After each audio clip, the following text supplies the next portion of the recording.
Praise lord అండి అందరికీ. ఈరోజు వాక్య భాగంలోనికి వెళ్లే ముందు చిన్న ప్రార్థన చేసుకుందాము. మహోన్నతుడ సర్వశక్తిమంతుడైన మా ప్రభా, నీకే వందనాలు. జీవాధిపతి, మా మంచి కాపరి, నీకే స్తుతులు స్తోత్రములు చెల్లిస్తున్నాం ప్రభా. తండ్రి, సర్వశక్తిమంతుడైన దేవుడవు, మాట ఇచ్చి మాట నెరవేర్చే దేవుడవు, నమ్మదైన దేవుడవు ప్రభా. ఈ యొక్క వాక్య భాగం ద్వారా తండ్రి నీవు మాతో మాట్లాడమని వేడుకుంటున్నాం తండ్రి.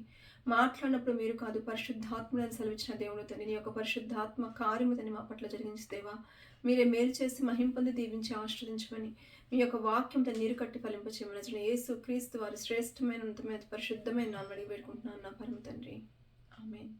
ఈరోజు వాక్య భాగంగా మనం 2 Corinthians 1st chapter 20th verse చదువుకుందామండి.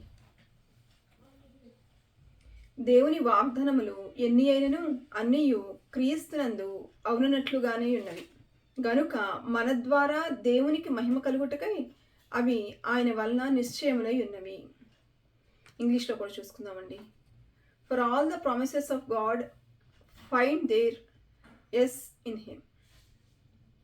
That is why it is through him that we utter our amen to God for his glory.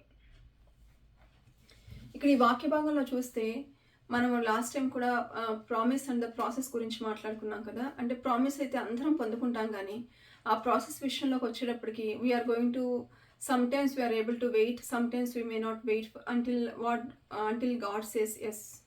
So ఆ టైంలో మనం ఆ యొక్క వెయిటింగ్ టైంలో కొన్నిసార్లు మన ఓన్ డెసిషన్స్ తీసుకుంటూ ఉంటూ, కొన్నిసార్లు మన ఆలోచనల ప్రకారంగా మనం వెళ్ళి ఎన్నో తప్పడుగులు వేసే వాళ్ళంగా ఉంటాం అని చెప్పి, కాబట్టి మనం దేవుని యొక్క వాగ్దానం కొరకు మనం కనిపెట్టే వారంగా ఉండాలి అని చెప్పేసి మనం మాట్లాడుకున్నామండి.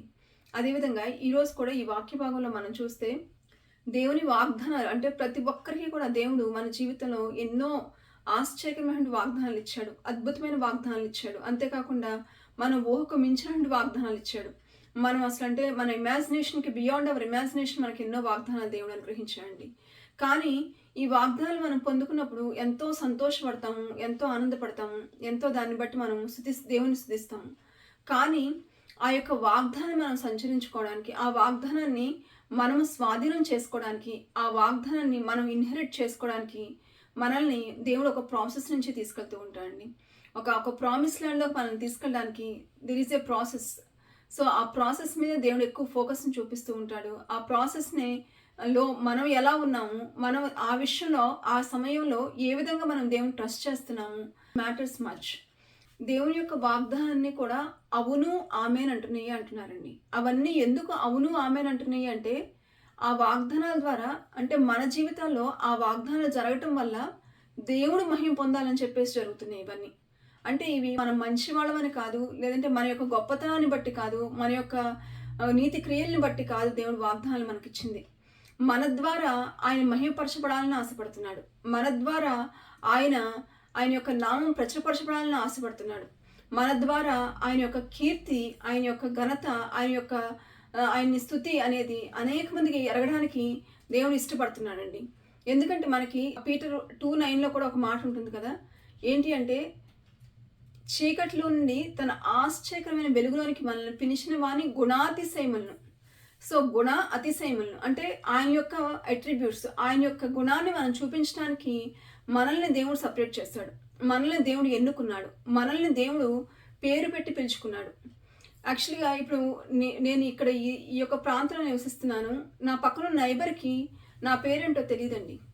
నా పక్కన నైబర్కి తెలియదు, నాకు ఎదురుగా ఉన్న నైబర్కి తెలియదు. మన 2 sides నైబర్స్ ఉంటారు కదా. సో వాళ్ళెవ్వరికి కూడా నా పేరేంటి అనేది ఎవరికి తెలియదు. వాళ్ళందరూ నాకు హాయ్ చెప్తారు, నేను వాళ్ళకి హాయ్ చెప్తాను, బాయ్ చెప్తాను, ఇవన్నీ జరుగుతూ ఉంటాయి, మాట్లాడుకుంటూ ఉంటాం. కానీ దేవుడికి నీ పేరు, నా పేరు తెలుసు. మనం తల్లి గర్భమందు రూపింపకముందే మనల్ని పేరు పెట్టి ఎన్నిక చేసుకున్నాడు, మనల్ని ఏర్పాటు చేసుకున్నాడు. మన పక్షాన ఆయన ఒక అద్భుతమైనటువంటి క్రియలు, అద్భుతమైనటువంటి ఆలోచనలు, అద్భుతమైన తలంపులు కలిగినటువంటి దేవుడుగా ఉన్నాడండి. ఎందుకంటే మనకి ఐజియాలో కూడా ఒక మాట ఉంటుంది కదా, నా తలంపులు మీ తలంపులు వంటివి కావు. ఆయన తలంపులు ఎప్పుడు కూడా ఎంతో ఉన్నతంగా ఉన్నాయి, మన పట్ల ఎంతో ఆశ్చర్యకరంగా ఉన్నాయి, ఎంతో అద్భుతకరంగా ఉన్నాయి. అసలు beyond our imagination God wants to bless us. Beyond our imagination God wants to give us the inheritance. So అలాగ మనల్ని దేవుడు ప్రత్యేకపరుచుకుని దేవుడు ఎంతగానో మనల్ని వాడుకోవాలని ఆశపడుతున్నాడు. కానీ ఈ వాడుకోవాలని ఆశపడేటువంటి ప్రక్రియలో దేవుని వాగ్దానం మీద నేను ఎంతవరకు నిలబడుతున్నాను, మీరు ఎంతవరకు నిలబడుతున్నారు అనేదే క్వశ్చన్ అండి. ఎందుకు అంటే వాగ్దానాన్ని మనము పొందుకోవడం ఎంత ఇంపార్టెంటో ఆ వాగ్దాన ఫలాన్ని అనుభవించడం కూడా అంతే ఇంపార్టెంట్. వాగ్దానం ఇచ్చిన దేవుడు నమ్మదగిన దేవుడు. మనకి తిమోతిలో కూడా ఒక మాట ఉంటుంది కదా, no one is faithful but God is the only one who is faithful until the end. So దేవుడు ఒక్కడే మన జీవితాంతం వరకు కూడా ఫెయిత్ఫుల్గా ఉండే దేవుడు. Each and every gift is good and perfect. So ఆయన ఏది ఇచ్చినా కూడా అది చాలా గుడ్గా, అది చాలా పర్ఫెక్ట్గా ఉంటుంది. అది మనకి ఓహో సమయంలో అబ్బాయి నేను ఇది ఎక్స్పెక్ట్ చేయలేదే అని చెప్పేసి మనకు అనిపించవచ్చు, అబ్బాయి ఇది నాకు ఇష్టం లేదే అని చెప్పి నీకు అనిపించవచ్చు. కానీ ప్రతి ఒక్క దుష్టత్వం నుంచి తప్పించడానికి దేవుడు ఆ యొక్క వాగ్దాన ఫలాన్ని మనకు అనుగ్రహిస్తున్నాడు. ఆ వాగ్దానం యొక్క ఆ యొక్క మంచితనాన్ని మనం అనుభవించడానికి సహాయం చేస్తున్నాడు. So we never expected that we're going to come to this far and we are going to stay in these countries and we are going to spend a lavish life because of the God's grace. ఇది మన మంచితనం కాదు, లేకుంటే మన spouse ఏదో మంచి ఉద్యోగాన్ని అంటే మంచి టాలెంట్స్ ఉన్నాయి కాబట్టి వాళ్ళు ఇక్కడికి వచ్చారు అని కాదు. మనం ఎక్కడున్నప్పటికీ కూడా that is the plan of God, that is the purpose of God, that is the place where God has ordained for you. ఎందుకు అంటే నువ్వు ఏ దేశంలో ఉన్నా, నువ్వు ఎక్కడున్నా కూడా, ఏ ప్రాంతంలో ఉన్నా కూడా నిన్ను ఎప్పుడు గమనించే వాళ్ళు ఒక్కళ్ళే అండి, యేసు ప్రభు ఒక్కడే. సర్వశక్తిమంతుడు దేవుడు ఒక్కడే నన్ను గమనించే దేవుడుగా ఉన్నాడు. నేను నా తల్లిదండ్రుల యొక్క కళ్ళు గప్పి నేను ఏమైనా చేయొచ్చు, నా బిడ్డల యొక్క కళ్ళు గప్పి నేను ఏమైనా చేయొచ్చు, లేకుంటే నేను నా స్పౌస్ యొక్క కళ్ళు గప్పి నేను ఏమైనా చేయొచ్చు, కానీ I never miss anything from the sight of God. So దేవుని యొక్క కళ్ళలో నుంచి, లేకుంటే దేవుని యొక్క తలంపులో నుంచి, దేవుని యొక్క ఆలోచనలో నుంచి, లేకుంటే దేవుని దృష్టిలో నుంచి నేను తప్పిపోయే విధంగా, అంటే నేను మరుగయ్యే విధంగా నేను ఏ పని చేయలేనండి. ఎందుకంటే దేవుడు every minute, every second of my life he is watching over of my life, because he is so interested in my life and at the same time he is interested in your life as well. ఎందుకు అంటే నన్ను తన యొక్క own ఇమేజ్లో create చేస్తానండి. ఒక్కసారి ఆలోచిద్దామా, ఒక్కసారి మనం తలంచుకుందామా? అంటే ఆయన స్వరూపం ఎలా ఉందో నీ స్వరూపం కూడా అలాగే ఉంది, నా స్వరూపం కూడా అలాగే ఉంది. కానీ మనం కొన్నిసార్లు ఏమనుకుంటాం, అబ్బా నా ముక్కు కొంచెం బాగుంటే ఇంకా బాగుండేది, లేకుంటే నేను ఇంకొంచెం ఫెయిర్గా ఉంటే బాగుండేది, లేకుంటే నేను కొంచెం సన్నగా ఉంటే బాగుండేది, లేకుంటే నేను ఇంకొంచెం బ్యూటిఫుల్గా ఉంటే బాగుండేది. అంటే what ever God has given to me, I'm not happy with that. నేను ఇంకా ఏదన్నా ఉంటే బాగుండు అంటే ఆలోచన నేను పెట్టుకుంటూ ఉంటాను. ఇంకేదన్నా ఉంటే అంటే వేరే వాళ్ళని చూసి, వీళ్ళని చూసి మనము అబ్బా వీళ్ళకిలాగా ఉంటే బాగుండు కదా, వాళ్ళకిలాగా ఉంటే బాగుండు కదా అని we try to imitate people. But God doesn't like the imitation. God wants you to be unique because He has created you with a unique purpose and with a unique plan. నీ పట్ల ఒక ప్రత్యేకమైన ప్రణాళిక కలిగి ఉన్నాడు, ఒక ప్రత్యేకమైన ఉద్దేశం కలిగి ఉన్నాడు. అదేవిధంగా నా పట్ల కూడా ఒక ప్రత్యేకమైన ప్రణాళిక, ఒక ప్రత్యేకమైన ఉద్దేశం కలిగి ఉన్నాడు. కాబట్టి ఈ యొక్క ప్రత్యేకమైన ప్రణాళికలోకి మనము ఉన్నాం. కాబట్టి మనం వాళ్ళని చూసి వీళ్ళని చూసి మనం కంగారు పడే వాళ్ళంగా కాదు, కానీ we have to look to the God. ఎందుకంటే దేవుని సన్నిధిలో సంపూర్ణ సంతోషం కలదు అంటున్నాడు అండి. దేవుని యొక్క కుడి చేతిలో నిత్య సుఖములు ఉన్నాయని దేవుడు యొక్క భక్తుడు చెప్తున్నాడు. అంటే ఆయన సన్నిధిలో ఉన్నప్పుడు మనకి ఏది కావాలో ఆయనకి తెలియదా? ఏదైతే మనం ఆశిస్తున్నామో ఆయన ఎరిగిన దేవుడిగా ఉన్నాడు కదా. సో ఆయన సన్నిధిలో మనం కనిపెడుతూ, మనం ప్రార్థిస్తూ, మనం స్తుతిస్తూ ఉన్నప్పుడు ఇంతకాలం నడిపించిన దేవుడు రాబోతున్న సమయంలో కూడా నడిపించడానికి సమర్థుడుగా ఉన్నాడు. ఇన్ని వాగ్దానాలు ఇచ్చి నెరవేర్చిన దేవుడు ఈ వాగ్దానాన్ని కూడా నెరవేర్చే దేవుడుగా ఉన్నాడు. ఈ వాగ్దానాల్లో ఆయన యొక్క నామాన్ని ప్రచురపరచాలని డిలే చేస్తున్నాడేమో, ఆయన యొక్క నామము ఇంకా మహిమపరచబడాలని చెప్పి ఈ యొక్క ప్రామిస్ డిలే అవుతుందేమో. దాన్ని బట్టి నువ్వు కృంగిపోవద్దు సహోదరి, సహోదరుడా. ఎక్కడా కృంగిపోవద్దు, ఎక్కడ దేవుడికి వ్యతిరేకంగా మాట్లాడద్దు. Don't crumble, don't murmur, don't complain, because some people complained and they are not able to reach the promised land, and some people grumbled and murmured, they are unable to see the goodness of God in their lives. కాబట్టి దేవుని మనము శోధించే వాళ్ళంగా కాకుండా దేవుని యొక్క మంచితనాన్ని మనం తెలుసుకుంటూ, దేవుని యొక్క గొప్పతనాన్ని మనం ప్రచురపరుస్తూ, దేవునిలో నుండి ఆ యొక్క సామర్థ్యాన్ని మనం అనుభవిస్తూ మనం ముందుకు సాగే వాళ్ళంగా ఉండాలండి. ఎందుకంటే దేవుడు అంటే భూమి ఆకాశాన్ని సృష్టించిన దేవుడు, అంటే ఆయనకి సమస్తము కూడా ఆయన స్వాధీనంలోనే ఉన్నాయి. ఆయన మనం ఎప్పుడైతే పూర్ణ హృదయంతోనూ, పూర్ణ శక్తితోనూ, పూర్ణ బలంతో మనం ఆయన్ని వెంబడిస్తూ, ఆయన్ని మనం ఆరాధిస్తూ ఉంటాము, everything shall be added on to అస్.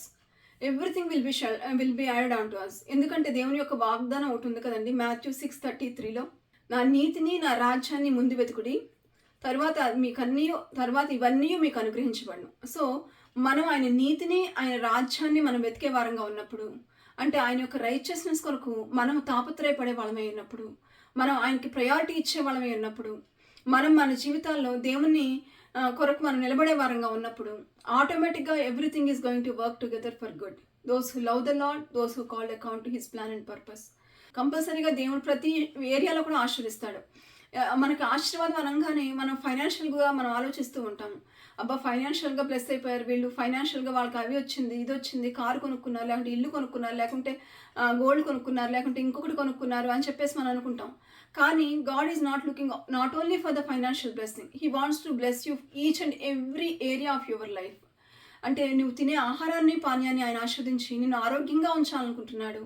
అంతేకాకుండా నిన్ను మెటీరియల్గా బ్లెస్ చేయాలనుకుంటున్నాడు, నిన్ను స్పిరిచువల్ గిఫ్ట్స్తో బ్లెస్ చేయాలనుకుంటున్నాడు, ఫిజికల్గా బ్లెస్ చేయాలనుకుంటున్నాడు. సో ప్రతి area of our life God wants to bless. ఎందుకంటే మనము ఎల్ షద్దాయి దేవుడిని మనం కలిగి ఉన్నామండి. So he's more than sufficient. అంటే మనం అడుగు వాటికంటేను ఊహించే వాటికంటే కూడా చేయగలంటే శక్తివంతులైనటువంటి దేవుడు. మనం ఎందుకు అంటే ఇన్ని వాగ్దానాలు ఇచ్చి మనం ఎందుకు పొందుకోలేకపోతున్నాము అని చెప్పి ఒకసారి ఆలోచిస్తే మనము మన యొక్క అపనమ్మకాన్ని బట్టి మనం పొందుకోలేకపోతున్నామేమో అనిపిస్తూ ఉంటుందండి. ఓసారి మనం అన్ని మనుషులు చెప్పేవన్నీ నమ్ముతాం, కానీ సర్వశక్తివంతుడైన దేవుడు చెప్పిన వాగ్దానాన్ని నమ్మలేని స్థితిలో ఉంటాం కొన్నిసార్లు. ఆ యొక్క ప్రాసెస్లో అబ్బా దేవుడు నన్ను మర్చిపోయాడనేటువంటి ఒక నెగిటివ్ థాట్లోకి వెళ్ళిపోతూ ఉంటాం. ఆ ప్రాసెస్లో మనం వెయిట్ చేయలేక ఇదే దేవుడు పాతేమనుకుని మనం వెళ్ళిపోతూ ఉంటాం. కొన్నిసార్లు దేవుడు చెప్పినా సరే మనకు నచ్చిందే డైవర్ట్ చేసుకుని మనకు నచ్చిందే చేయడానికి ఇష్టపడుతూ ఉంటాం. సో వాగ్దానం ఇచ్చిన దేవుడు ఆ వాగ్దాన్ని ఏ ప్రాసెస్ ద్వారా ఫుల్ఫిల్ చేయాలనేది ఆయనకి తెలియదే అండి. ఆయన ఎరిగినవాడు కాదా? ఆయన సమస్తాన్ని ఎరిగినవాడు. కాబట్టి we need to submit completely to the God's mighty hand. So ఆ విధంగా మనం చేసినప్పుడు మనకి ఆ యొక్క ప్రామిస్ని ఇన్హెరిట్ చేసిన ఎబిలిటీని కూడా దేవుడే అనుగ్రహించి అది ఆయన టైమింగ్లో ఆయన యొక్క చిత్తంలో మన కొరకు వింత కార్యాలు చేసి అద్భుతాలు చేసి మనల్ని ఆయన మహార్థమై నిలబెట్టి వాడుకొనుగాక. దేవుని యొక్క వాక్యాన్ని మనందరి వెనుకల్లో దీవించునుగాక. ఆమేన్.